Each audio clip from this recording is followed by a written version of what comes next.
तो चलिए आज चलते हैं प्राचीन भारत के उस दौर में जब उसका पहला महान साम्राज्य मौर्य साम्राज्य बिखर चुका था।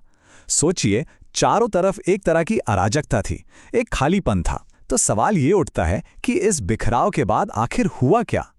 और देखिए, यही वो सवाल है जो हमें सीधा कुषाणों तक ले जाता है। जब भी कोई बड़ी शक्ति गिरती है तो एक पावर वैक्यूम मतलब एक शून्य पैदा हो जाता है, और उस शून्य को भरने के लिए कई लोग, कई ताकतें आगे आती हैं। मौर्यों के बाद का भारत बिल्कुल इसी मोड़ पर खड़ा था। मौर्यों के जाने के बाद जो खालीपन आया, उसे भरने के लिए एक होड़ सी मच गई।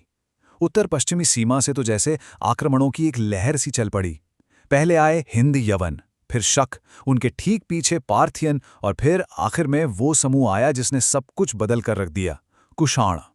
वो इस दौड़ में सबसे आखिर में जरूर आए, लेकिन सबसे ज्यादा प्रभावशाली साबित हुए।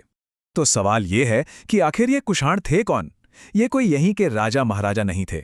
ये तो मध्य एशिया के विशाल मैदानों से आए घुमंतू लोग थे, जो किस्मत का खेल देखिए आखिर में इस बिखरे हुए इलाके में स्थिरता लाने वाले थे। तो कहानी कुछ यूं है कि कुषाण असल में यूची नाम की एक खानाबदोश जनजाति का हिस्सा थे। उन्होंने पहले तो शकों को उनकी जमीन से खदेड़ा, जिस वजह से शक बेचारे भारत की तरफ आ गए। और फिर इतिहास का एक दिलचस्प मोड़ देखिए, कुषाण भी उन्हीं का पीछा करते करते भारत आ पहुंचे, और यहीं से शुरू हुआ उनकी कहानी का एक बिल्कुल नया अध्याय।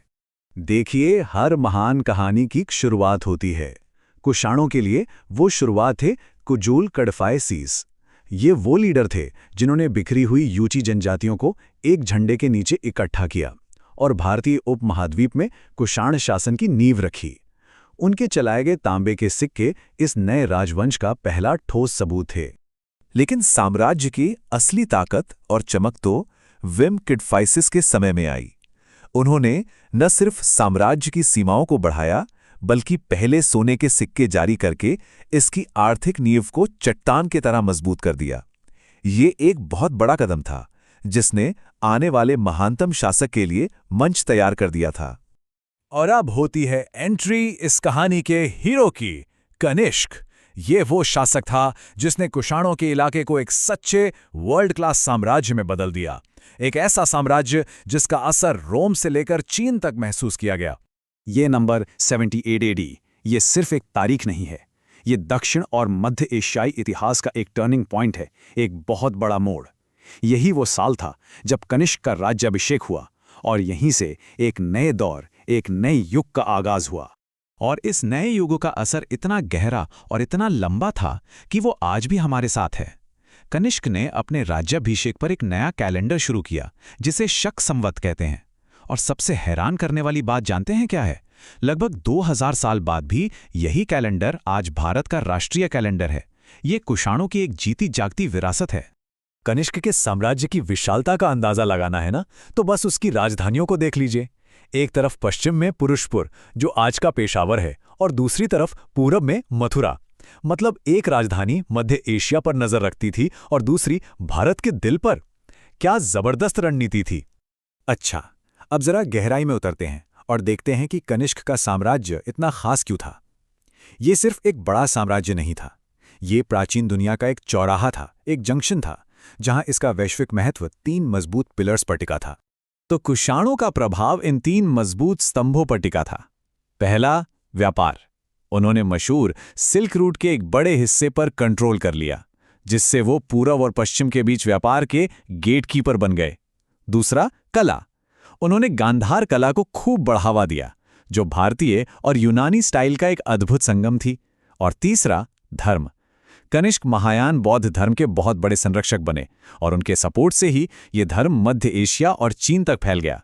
अब ये जो चार्ट है, ये बड़ी दिलचस्प कहानी बताता है। देखिए, भारत में सबसे पहले सोने के सिक्के हिंद यवनों ने जारी किए, और सबसे ज्यादा संख्या में गुप्तों ने। लेकिन कुषाणों ने प्राचीन भारत में सबसे शुद्ध सोने के सिक्के ढाले। इसका क्या मतलब है? इसका साफ मतलब है बेहिसाब दौलत और व्यापार के रास्तों पर पूरा कंट्रोल। कनिष्क का साम्राज्य सिर्फ दौलत और ताकत के बारे में नहीं था।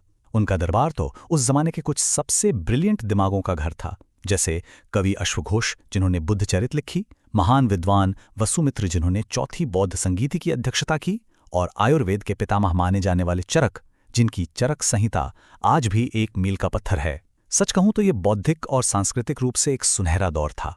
तो आखिर में इन सब बातों का मतलब क्या निकलता है? आइए अब कुषाणों के स्थायी प्रभाव को समेटते हैं और समझते हैं कि वे दुनिया के इतिहास के लिए इतने महत्वपूर्ण क्यों हैं। कुषाणों की सबसे बड़ी विरासतों में से एक थी अलग अलग सभ्यताओं को मिलाने की कला। इसका सबसे अच्छा उदाहरण उनके सिक्कों पर मिलता है। सोचिए, एक ही सिक्के पर बुद्ध और शिव जैसे भारतीय देवताओं के साथ साथ ग्रीक और फारसी देवता भी छपे हैं। ये एक ऐसे साम्राज्य की कहानी है जो अलग अलग संस्कृतियों को खत्म नहीं करता था, बल्कि उन्हें अपनाकर एक नई मिलीजुली पहचान बनाता था। ये एक लाइन पूरी कहानी का सार बता देती है। कुषाण सिर्फ विजेता नहीं थे, वो संयोजक थे। वो एक पुल थे। उन्होंने एक ऐसा पुल बनाया जिस पर सिर्फ माल नहीं बल्कि विचार, कला और धर्म ने भी सफर किया और प्राचीन दुनिया को हमेशा के लिए बदल दिया। और हम इस एक विचार के साथ आज की बात को समाप्त करते हैं।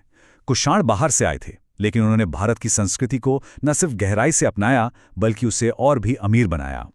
उनकी कहानी हमें यह सोचने पर मजबूर करती है कि इतिहास में बाहरी और भीतरी का असल में मतलब क्या होता है और कैसे अक्सर संस्कृतियों का मिलन ही सबसे स्थायी और खूबसूरत विरासत को जन्म देता है।